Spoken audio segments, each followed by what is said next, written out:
Welcome to channel Qautomation.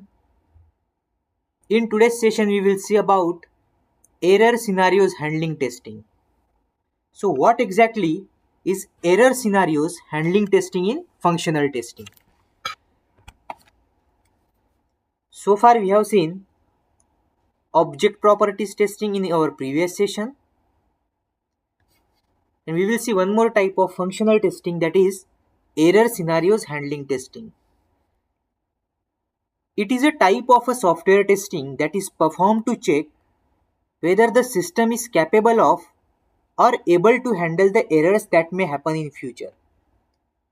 So whenever end user uses any software, if he performs the expected inputs, if he give the expected input, then our software will behave appropriately. But we cannot control the action of end users. So what if end user does something unexpected input? For example, let's say instead of entering the correct password, let's say some user enters incorrect password. Now that is the unexpected behavior. So we should handle such situations while creating the new requirements of the software. Or any application whenever we create, we have to cover, along with the positive flows, we have to also cover the negative cases as well. So user might perform some invalid action, users might perform some unexpected actions on the software. So those actions of users should be properly taken care. So as a tester, we should perform and verify appropriate error messages displayed to the user by performing such incorrect or unexpected actions on the software.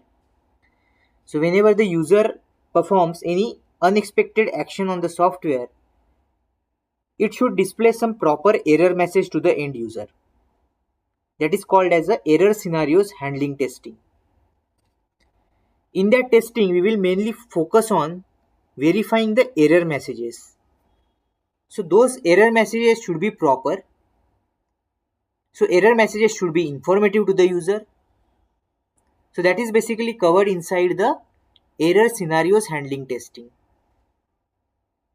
So it is a software testing type in which we have to focus on whether the application displays correct error messages or not.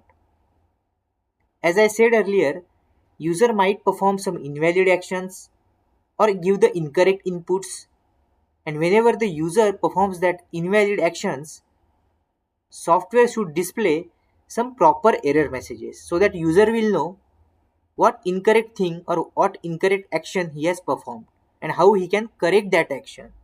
That is also important part. So we should not just show the error messages, but along with that we should also inform user what is the next action he should perform to avoid that error message. So error messages mainly should be informative, and they should be easily understood by the users. So whenever we display any error messages, they should not be very technical in nature. If they are very technical, then end users might not understand those error messages. That's why error messages should be informative and they should be easily understandable and readable by end users. So whenever we create new requirement or let's say new software, what error message we should display, those copies will normally get by product team. Along with the requirement, they will also include error messages for different invalid scenarios. And if some of the scenarios are missed, then while testing, if you find such scenarios, we should immediately inform product team about it, and we should implement or we should ask the developers to incorporate those copies which are very informative to user into the software. So that is the main responsibility of a tester. So whenever we perform any invalid action as an end user, and if you see that there are some error messages which are not proper,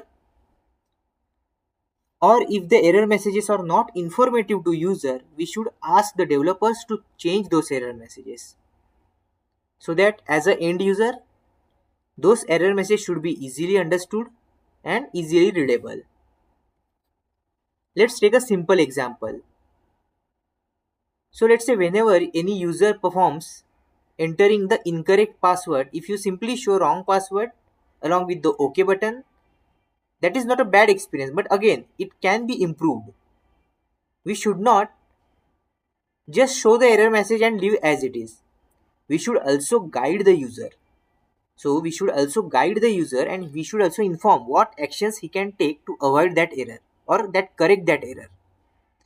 If you see here, it is showing wrong password along with the OK button. But we can improve that error message, right? So instead of that, we can show that user has entered the wrong password. That is fine.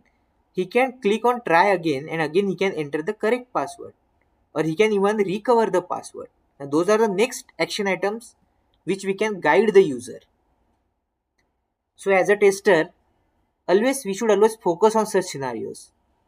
So whenever we are showing the error messages, they should be informative, and they should also guide the user with the next actions. So good error messages are very crucial for a smooth testing process and a positive user experience. So some of the examples are how to differentiate between helpful error message and not helpful error messages. For example, what are the examples of good error messages? Clear and concise. So we should explain the problem in simple, easy to understand language. We should avoid the technical terms and focus on what user did wrong. So if you guide the user correctly, he will like that experience. We should be very specific while displaying the error messages. So we should always pinpoint the exact issues. We should not use generic error messages like error has occurred. Instead of that, if it is very specific, for example, whenever the user has entered incorrect email address, we should display like the email address you have entered is invalid. So that user will immediately understand that the email address which he has given as an input is incorrect. So he will immediately correct that email ID. But if you generally show the generic error message, if you just show the generic error message, then user might not understand very quickly. That's why we should always show very specific and pinpoint the exact issue. Actionable. So error message should always provide clear instructions on how to fix the problem. That should tell the user what they need to do proceed. Positive tone. So error message should have polite and encouraging language. It should avoid blaming the user or making them feel incompetent. So that will create the bad user experience. So whenever error message is displayed, it should be always polite and it should be encouraging to user. It should not blame the user or make them feel very negative towards the software, right? So that we have to verify as a tester. Now some of the examples of bad error messages. So if you just display there was a problem processing your request, please try again later. Instead of this error message, how we can improvise it? We should always show like the username you entered already exists. Please choose a different username.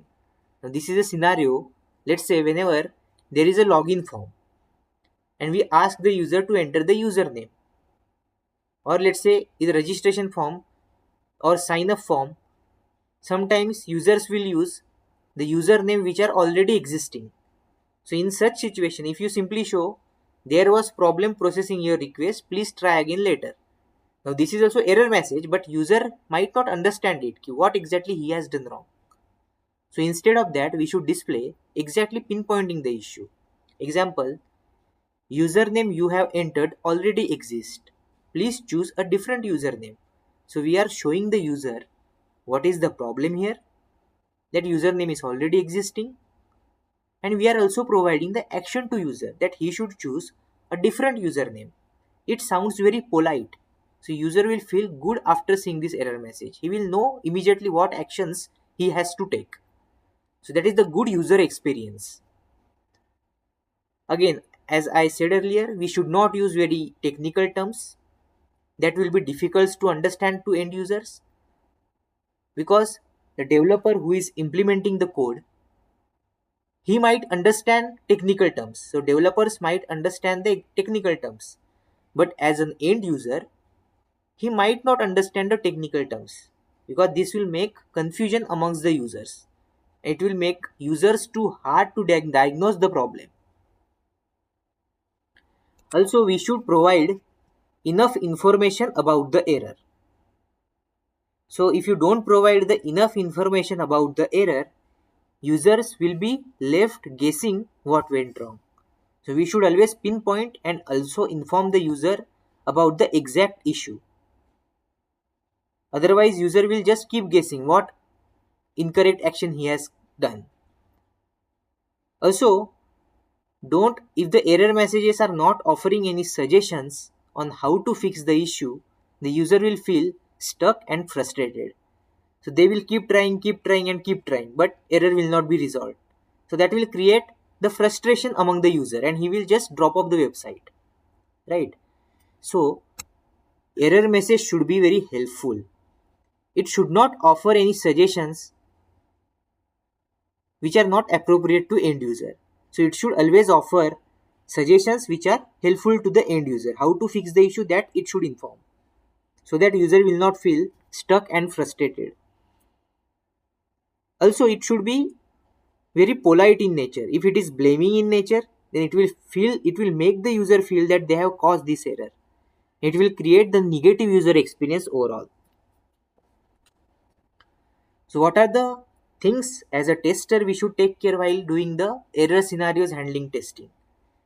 So what are the points to remember while performing error scenarios handling testing inside the functional testing? So we should always test the expected errors. So we will perform the positive testing. Along with that, we should always perform expected errors testing. We should always make sure that the software displays the correct message for different error scenarios we encounter during testing. So during testing, we should make sure that software displays the correct messages for different error scenarios that we performing during the testing. Along with the expected error, we should also test the unexpected errors. So always try to give unusual inputs to see if the software gives informative messages even if in unforeseen situations. For example, let's say whenever there is an input field for entering the age. Now ideally those input fields should have taken care. What if the user inputs some alphabets in that input field? What will happen if user enters negative number in that input field? So these are some unforeseen scenarios. So we should always verify during the testing by putting such error handling scenarios. Test clarity. So while testing, we should always see if the messages can be understood by someone who is totally unfamiliar with the software, because the new users who are going to use that software will be unfamiliar with that software. So as a tester, we should always focus how the new users will understand the error messages. We should always check if the messages provide enough information to fix the problem. So overall, by testing and refining the error messages, we can ensure that smoother testing experience, as well as it will create more user-friendly software product. That's why testing error handling scenarios is very important while during the functional testing. So this is all about error handling scenarios testing during functional testing. Thank you for watching this video.